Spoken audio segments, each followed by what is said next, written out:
네, 안녕하세요. 반갑습니다. 돈마니TV 한동훈 대표입니다.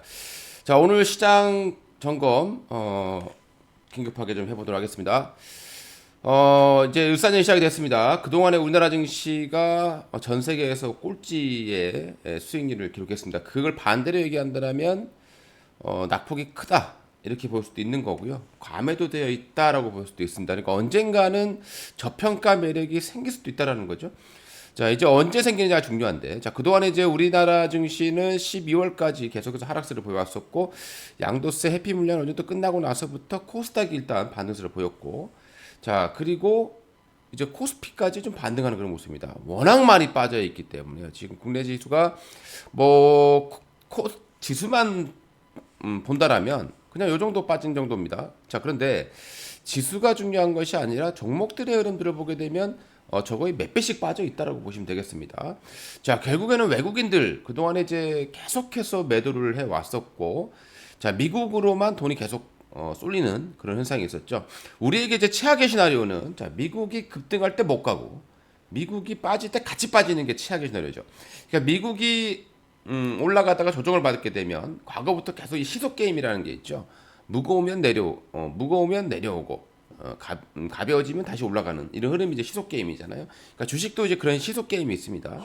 자, 그런데 이게 이제 무거운 것, 그러니까 올라가 있는 것이 급격하게 하락을 하게 되면 이거는 빠져있던 종목도 또 빠지는 현상이 발생이 되는 거죠.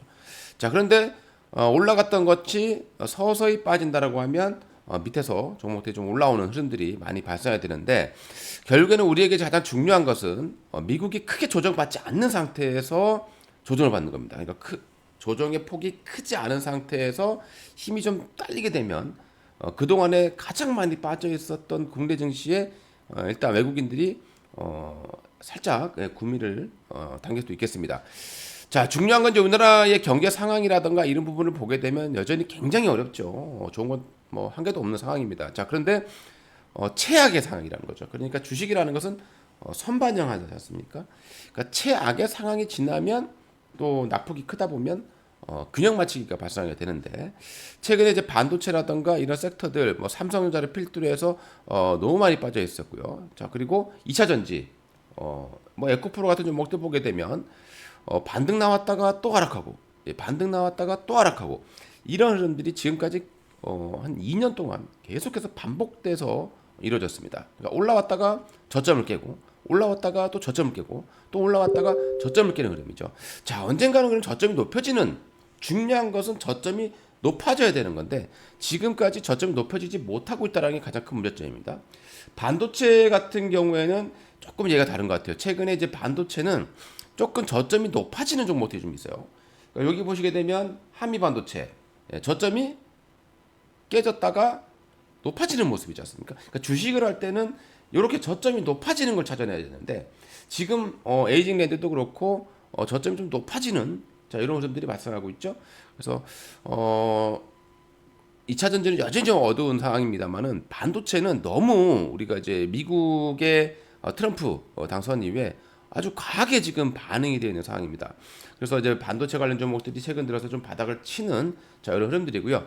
자, 드디어 이제 외국인들의 매수. 자, 여기 보시게 되면 외국인들이 그동안에 끝없이 매도를 해왔습니다만은 이번에 조금 기관과 함께 매수가 들어오고 있는 그런 모습이죠. 그러니까 연초가 시작이 됐는데, 자, 뭔가 변화가 좀 필요한 상황이었는데 이때 아직 정치적인 리스크는 있습니다만은 그래도 일단 외국인들이 좀 매수가 좀 들어오는 모습들을 본다라면 최악은 좀 면하고 있는 것 같고요. 그 연초 우리나라 증시 같은 경우 특히 이제 연초에 좀 강세를 보인 경우가 많이 있습니다. 왜냐하면 항상 반복이죠.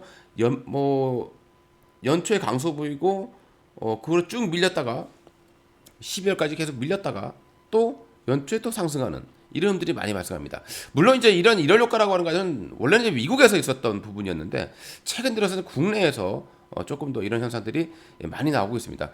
그래서 지금은 단기적으로 국내 증시도 좀 저가 매력이 좀 있는 그런 상황이기 때문에 특히 이제 반도체부터 시작을 해서 낙폭이 컸던 이런 대형주들이 상당히 많이 있습니다. 물론 뭐 화학주라던가 뭐 철강주라던가 뭐 이런 섹터들은 여전히 좀 어려운 부분이 있습니다만은 그래도 이렇게 좀 기술주 라인들 최근에 로봇주들 급등을 했죠. 그러니까 로봇주들이 주도를 잡고 갑니다. 그러니까 로봇도 결국에는 뭐라 그랬죠? 반도체가 필요할 수밖에 없는 상황이 되는 거죠. 그래서 올해는 좀 납입이 컸던 이런 부분들에서 좀 반등세를 보일 걸 판단이 되고요. 자, 그리고 이제 로봇 관련 종목들이 어제 이제 저 모두 급등을 하다가 오늘 좀 조정을 받고 있는 그런 과정인데요. 로봇주들은 조정 이후에 또 강세를 보일 가능성이 있기 때문에 조정 한 일주일 정도의 조정 또는 3, 4일 정도의 조정을 기다렸다가 또 저가 매수하신다면 로봇 관련 종목들도 충분히 재상승이 나올 수 있을 거 판단됩니다. 지금 뭐 일부 우리 반도체주를 한번 볼게요. 이런 종목들이 굉장히 많다라는 거예요. 그러니까 PSK라는 종목도 보게 되면 지금 하락폭이 굉장히 크죠. 과거에 이제 HBM 주도주로 상승이 왔었던 그런 기업이었고요. 한미 반도체도 엄청난 하락세를 보이다가 지금 이제 반등세를 좀 보여주고 있는 그런 과정이 있습니다. 자, 그 외에 이제 에이징랜드는 이제 뭐 TSMC와 함께 엮여서 굉장히 강세를 보여주고 있는 모습이고요. 얼마 전에 제가 여러분께 바닥에서 알려드렸던 가온칩스는 여기를 한번 잘 보세요. 자, 이게 이제 일명 하락세기형입니다. 하락세기형은 두 가지 조건이 있어요. 하나는 상승 중에, 그러니까 일명 조정 중에 발생하는 하락세기형이 있는 것이고요.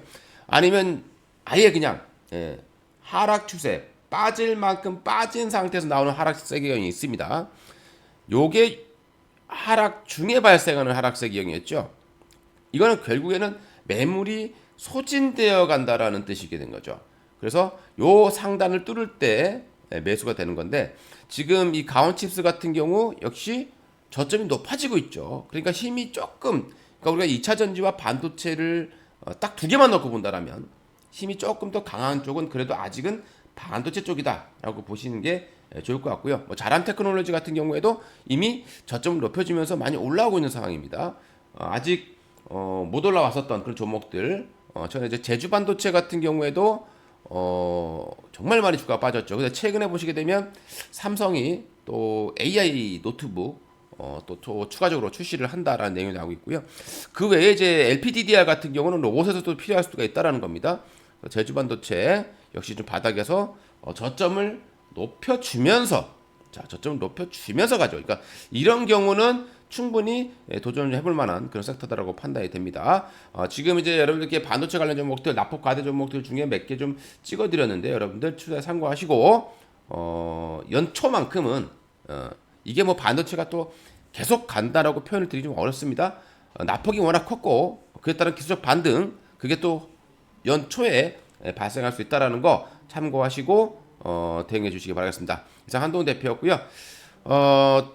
앞으로 좀 시장에 변화가 생길 때마다 여러분들께 스팟으로다가 짧게 영상 그리고 종목 함께 올려드리도록 하겠습니다. 그리고 이제 2월 달에 또 우리 또 첨생법 개정안이 또 시작이 됩니다. 자, 그와 관련된 종목들도 미리 좀 선침해할 필요가 있어 보이고요. 그 부분에 대해서는 따로 또 영상을 제작해서 올려드리도록 하겠습니다. 이상 한동훈 대표였습니다. 감사합니다.